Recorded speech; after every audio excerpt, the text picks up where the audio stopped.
Today I want to tell you about the strongest team core in Genshin Impact, one that can even rival the power and ease of use of Hyper Bloom. It's basically national again. But no, trust me, it's still very exciting, and you probably don't realize how strong this core truly is. So in this video, I'm going to talk about why it's so strong, and all the many different variations that it has, and why I think that this team core will eventually be a baseline free-to-play staple, just like Hyper Bloom. Welcome to Jello Impact, where we build and test every single character to help you decide who you want to wish for and build. Reminder that we've now hit 50,000 subscribers, which means we'll be giving away a Chlorand. We're going to be doing it live on stream on the day of release, so make sure you're subscribed to the channel, you join the Discord, and you turn on notifications so you don't miss that live stream. Okay, so let's first talk about the team core and why it's so strong. And then we'll go into all the different variations that it has, because it has a lot, and I think it's just going to shock you how good each one of them is. So the main team core is, of course, Furina, Bennett, and Xiangling.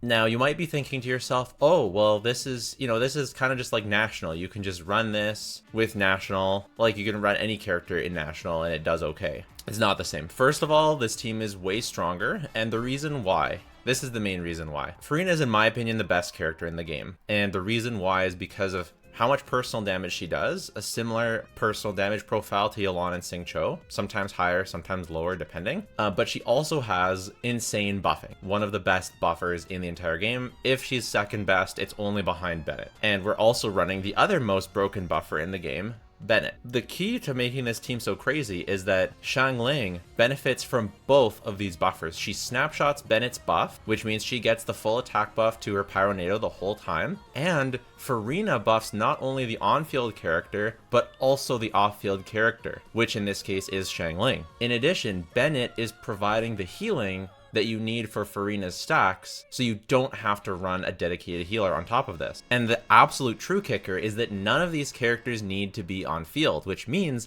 that your fourth character can be anyone that is attack scaling. Because if they're attack scaling, they can stand in Bennett's circle, which means they're taking advantage of Bennett's buff, and they're also taking advantage of Furina's buff. Not only that, but you're basically guaranteed to get good elemental reactions of some kind, because you're already going to get some vaporizes. Whether you're running other characters that allow Xiangling to vaporize off of Furina plus whatever other Hydro or something else that you're running, or Furina's vaporizing off of Xiangling, one way or the other, you're getting extra damage from the reactions. On top of that, this team has good AoE because Xiangling has good AoE and Furina has AoE, pretty decent AoE. And yes, you are playing in Bennett's Circle Impact. You could call that a downside, but with smart positioning, it's not that bad. Finally, this team has great elemental coverage, being Pyro and Hydro. It's a great combination. The majority of elemental shields are broken with this combination, and because your fourth slot is completely flexible, you're able to run any element character that you so desire in the fourth slot. That's good for your elemental check. This team also has really good single target performance just because it does so much damage as a team core. So how do you build each of these characters? And then let's do a build guide, and then we'll go into the different team options. So Furina should be on Festering Desire if you have it. If not, she should be on the pipe. And if you're too lazy to farm the pipe like me, which I will do it, I'm getting there, I just keep forgetting. When I actually have time, I keep forgetting. Anyways, we want to put her on the pipe, and then you want 4-piece Golden Troop, the usual HP or Hydro damage, and crit rate or crit damage. And you want to build her as if she's a DPS for damage with enough energy recharge to make sure you're bursting every rotation. That is important. And you want to, it is worth it to crown her skill in normal and her skill in burst. You leave her normal attack at 1. For Bennett, there's 2 ways to do it. Technically, the max damage that you want is from Instructor, but I find it much better just to have max healing. Now, I am on Noblesse, HP, energy recharge. You don't have to do Noblesse. You can do a healing artifact set if you want, but I find that the healing is lots with HP, and you could go HP to get the max healing. That's probably what I should be doing, but I like the comfort of just having infinite ER. Xiangling is the most variable build because Furina basically has to be self-sufficient for energy. Xiangling, it kind of depends on who your final character is. If they're providing you pyro energy, such as Klee or Raiden, or other characters that provide energy, or if you're able to have a flexible DPS that doesn't take either too much field time or that they can swap off and you can battery her more with Bennett, that can adjust the amount of ER that your Xiangling is going to be doing. In addition, depending on whether Furina is going to vaporize or whether Xiangling is going to vaporize, depends on who you might want to be on EM. If Furina is vaporizing, you might want to do EM Sands. I didn't even do EM Sands for any of my showcases, even though it would have been better for a bunch of them, but I just too lazy. I just left to run the same thing, and obviously the team still performed amazing. So yeah, that depends. I run Xiangling on the catch, and because it fixes my crit ratio and I like the ER, and I do run her on ER Sands, and I just have EM on my substats, and that's where and she has an EM Ascension stat, so I have 150 EM. I would definitely get more damage if I went attack or EM, especially when you're on Raiden teams or on Pyro teams or teams where Bennett can funnel. So you definitely don't want ER weapon and ER Sands for your Xiangling if you can get away with it. But again, this team is so strong that you can get away with being suboptimal, and I just play more comfy, especially for the Raiden one. There's no reason to leave her on this amount. You do want to go either ER or EM or attack, depending. You want to go Pyro. You can actually do attack or EM because you have Furina. It's definitely not optimal, but just if you're trying to make things work and don't have enough Pyro Goblets or something, and then crit rate or crit damage, and you want her to be on Emblem, that's definitely the best for her. So now let's go over the teams and talk about which ones are my favorite and why. All right, so moving into the teams, I think Wriothesley was the first character to really utilize this team core well. At first glance, it's not entirely obvious what Cryo is exactly doing here, but let me tell you, it's doing a lot. You're getting either melts or reverse melts. Either Wriothesley's melting off of Xiangling, or Xiangling is melting off of the freeze that Furina and Wriothesley are doing. And either way, it's great. And again, Wriothesley is being double buffed by Furina and Bennett, which are both massive buffs for Wriothesley. Xiangling is being buffed by Furina and Bennett is giving enough healing to everyone. As a general tip for this team, you don't have to heal Furina inside of Bennett's circle if you don't want to, but if you can, it can give you a bit more fanfare. You're always going to be healing Xiangling in Bennett's circle anyways, and you're going to be healing the active character. And then, so it is okay to not go into Furina. You can do your rotation, just Furina, Bennett, Xiangling, then carry. You want to make sure your funnel, you start with your Bennett burst and then funnel the skill into Xiangling. So you do your burst, then skill, into Xiangling burst, then skill, and then go ham on your character. Obviously, Furina's skill and burst last the longest, so you want to open the rotation with her skill and then her burst. But if your Furina needs healing, you can adjust it to use Bennett's burst first, then use Furina's skill and burst to heal inside of Bennett's circle, then use Xiangling, then do Wriothesley. I think that this team is basically Cryo's saving grace right now. This is the best Cryo team, in my opinion. It doesn't really feel like a traditional Cryo team, because it is sort of a reverse melt team. You're just replacing one of your Cryo units with Furina, but trust me, it makes a world of difference, because you don't have to use, obviously Wriothesley was the character that I think first popularized this team archetype, but then I was thinking to myself, who else can use it? And I was trying out Rosaria, and I was like, this Rosaria melt team is actually kind of good. It's kind of clearing pretty well. I'm liking it. I'm really liking it. I wonder, this kind of reminds me of Melt Ganyu, right? Because it's, Bennett Xiangling, but instead of Zhongli, you're using Furina. And you might think to yourself, well, Jello, surely Ganyu can't be very good here because you don't have any interruption resistance. And you know me, I'm a skill issue controller playing scrub, and playing Ganyu without a shield is not something I've ever recommended before, and I didn't think it'd be something that I ever recommended. But the crazy part is this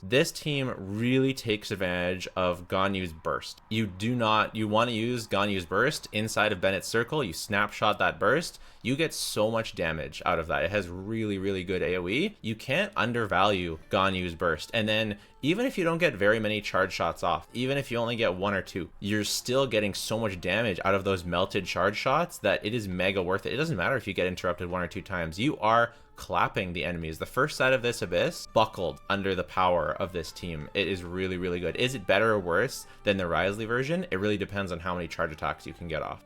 In my experience, it cleared about the same, if not maybe even slightly faster. And it is definitely my favorite Ganyu team, and I have a whole new positive opinion of Ganyu by how strong this team was. So you can use Ganyu here, but you can also use Ayaka here. Now, I'm not going to go ahead and say that this is Ayaka's best team, because obviously your premium team with Shenhe, Kokomi, and Kazuha is technically the better team, and especially if you're a skilled player, you can pilot that team to really great clears. I do think that Ayaka is underrated in that regard, but for skill issue people like me who just like things to work, and Ayaka, she used to just work. It used to be just a plug and play, pretty easy to use. Now you have to kind of be good to get really good clears. This team does not require that. And that's another positive of this team that I should have talked about back over there, is this version of this team, it doesn't require, unless you're using an Anemo swirling character, doesn't require any swirl setups. The rotation is dead easy. The team essentially plays itself because Furina and Xiangling do all of their off-field damage by themselves. They don't even require you to normal attack or charge attack or do some sort of combo. They do their thing from off-field, and you just focus on controlling your active character. So in the case of Ayaka, you're just focusing on charging up her burst and using it when you have Bennett and Furina's buff activated and when you have Xiangling's burst, because again, you're either going to melt Ayaka's burst ticks, which is going to do big damage, or you're going to melt with Xiangling. And either way, you're getting lots and lots of damage. You do have to adjust how you build your Ayaka. I chose to build her on Marchese Hunter because you're not getting really very much value from Blizzard Strayer at all. And you're getting almost every DPS should be built with Marchese Hunter. Obviously, we already talked about Wriothesley, Rosaria, etc. They should all be built on Marchese, Ganyu as well. Although I actually still use Wanderer's Troop and I got good clears, but Marchese is definitely better. And I suggest that you switch your Ayaka build from the usual attack sands build to an energy recharge, because she is solo cryo in this. You need to have enough energy to burst off of cooldown. I have both ER sands as well as quite a few ER subs, to be honest. And I think I have more than enough ER. You don't need 190 ER by a long shot. And you should also probably have more crit rate than I have here. So there's a few changes that should be made from this build. But regardless, this team cleared mega fast, mega fast. By far my fastest Ayaka clear on the first half of this Abyss. And obviously, you know, one of the potential disadvantages of this team is that there's not grouping, and you are tied to circle impact sort of, but you're not as tied to circle impact as you might think, because Xiangling snapshots, and she follows you around. Furina follows you around, the buff follows you around, and the off-field attacks follow you around. And so even though your active character isn't going to be always getting Bennett's buff, if you have to leave the Bennett circle, it's not a huge massive deal. In the case of Ayaka, her burst obviously needs to hit. So, you know, this team isn't going to be the best in groupable enemies. This is more of a bossing team, especially with Ayaka. But a character like Wriothesley, for example, yeah, he's going to be losing on personal damage by leaving the Bennett circle, but you're still getting Furina damage, you're still getting Furina buffing. Xiangling is still getting the Furina buff and the Bennett buff, so even if you're outside of Bennett circle, the bigger downside is you're not getting as much healing. Maybe not a bigger downside, but an additional downside. All this to say that there are, you know, it is still okay to leave Bennett circle. The next version is Raiden. So this is sort of like Raiden National, but with Furina instead of Xingqiu or Yelan. And you're basically trading Xiangling's vapes for some Furina vapes, and it's sort of that over vape situation again. You're gonna have higher personal damage on Raiden because she's just getting buffed a whole lot more. So the better your Raiden is, the better this team will do for you. And you can build your Xiangling on less ER, build your Furina on less ER, and that means your Furina and Xiangling are gonna be doing more personal damage. Yes, I know people are enjoying the Kazuha version of this team as well, where you use Kazuha instead of Xiangling. And sure, that could be better, especially when you need the grouping, right? That's definitely going to be better when you need grouping, and that's a really one of Raiden's best teams when you need grouping. However, for bossing, for just simple plug and play, go to town, or if you want to use Kazuha on the other side, this team is incredible for Raiden. It's also a great team for Wanderer. It's probably one of Wanderer's better teams if you don't have Faruzan. It does require you to play well because you don't have a shielder, but it still is really good and gets you really good clears. This is also one of, if not Linny's best teams overall for damage. Yes, the survivability can be a bit tough, but you're doing so much damage that it's kind of fine. Linny's, well, in the Kazuha variant of this team where you switch Xiangling for Kazuha, Linny is going to be the one doing vaporizes. In this version, Linny is going to be taking advantage of his passive, and you're going to almost always have a Pyro Aura between him and Xiangling, and Furina will be doing the one vaporizing. So you'll want to build Furina potentially. Make sure you at least have a bunch of at least 100 plus EM. And this team is nice because it doesn't rely as much on Linny's charge shot damage. If you miss a couple charge shots, just like with Ganyu, not a big deal. It's also a great Klee team. Once again, you're the one applying so much power that Furina is going to be vaping, so make sure she has some EM. Klee is providing some extra energy to Xiangling as well. This team is stupid strong. As you can tell, for most of these characters, these are some of the better teams for a lot of these characters. You can, of course, use other pyros. You could use Yoimiya, you could use Hu Tao, you could use Diluc, but I mean, you could use Dehya. all of these are going to work. I played this team with Goro in this slot just so I would have Resonance activated, and I spent some field time casting his skill and bursts and stuff like that, and the team still cleared at a 36-star level just because the support core for Farina Bennett Xiangling is broken. So you just want your final character to add more damage to the team or add more utility, and it's going to be great. Ideally, they're attack scaling. Xingqiu is another really, really, really strong option for this team. Xingqiu standing in Bennett's circle is really, really good. The funny thing is his normal attacks aren't, if you're normal attacking with Xingqiu on this team, it's not totally useless because you're getting so much damage percent that you're actually getting some damage from Farina. I did want to talk about that with Ayaka as well, even though Ayaka's normals and charge attacks are not doing cryo damage while they're in C6 Bennett circle. If you have C6 Bennett, if you don't have C6 Bennett, it's no big deal. But I'm telling you, it doesn't matter either way, because if they're doing pyro damage, Farina is giving her so much damage percent that it's okay. Like, it's not crazy. Like, it's not doing as much damage as it would be doing as if it was cryo, but you're still doing good damage, and you're still getting a Bennett pyro damage bonus as well, so that kind of offsets the loss as well. But yeah, Xingqiu really, really good on this team because his burst does a lot of damage and his skill does a lot of damage. It's little mini nukes on his skill. It's really, really good. Sacrificial Xingqiu or a 5-star sword, both really, really good options, and this team is surprisingly strong. I've used Ayato on this team. Again, you can use anyone that's attack scaling can go on this team. You could use Alhaitham. I did try it. It's weird, but I mean, it does clear. It's not good, but it does clear. I don't recommend Yelan as much because she's not attack scaling. So Xingqiu is the better choice on that team. You want someone that scales off of attack. Oh yeah, I used Fischl. Fischl was a really, really good option. This was very, very strong.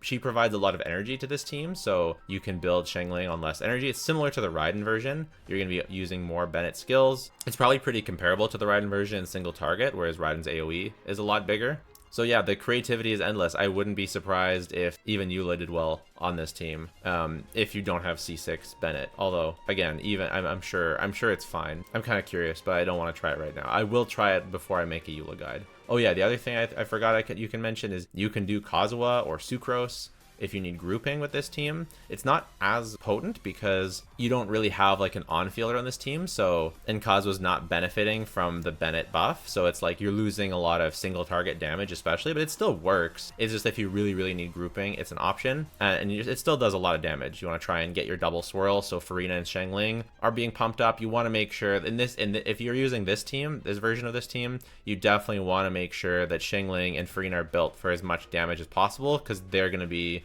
carrying your team's damage. I just wanted to make this video because I know a lot of people have struggled as new players to find reliable ways to just 36-star the Abyss, and I think that this is a very reliable 3-man party option that most players should eventually get access to. Most players should wish for Farina. You should be getting Bennett and Xiangling. You get Xiangling for free, you get Bennett in the Starglitter shop. You only need C1 Bennett to make this work. You only need C4 Xiangling to make this work. You only need C0 Farina to make this work. And then just your choice of attack scaling DPS. You could even use Navia. You'll need to build lots of ER to make sure that you have her burst up. So probably not as good as just using, using a Geo instead of Xiangling or instead of Farina. But still, it's the bones are there. But the other really, really cool thing, I know I said in the thumbnail, better than Hyperbloom. But I think one of the big pros of this team is it's not really important whether it's better than Hyperbloom or not. That's not really like a super important thing. The important thing is it doesn't use any Hyperbloom units, or it doesn't necessarily use any Hyperbloom units. You still have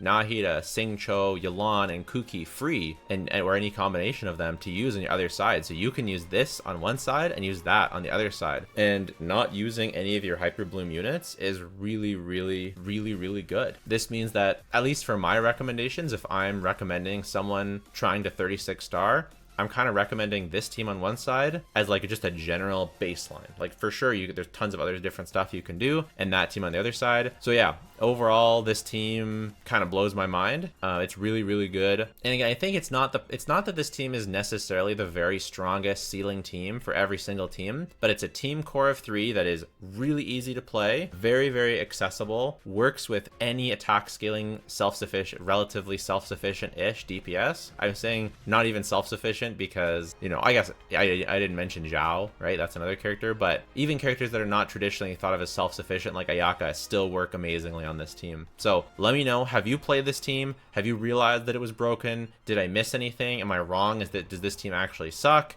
Let me know. Take care. Bye for now.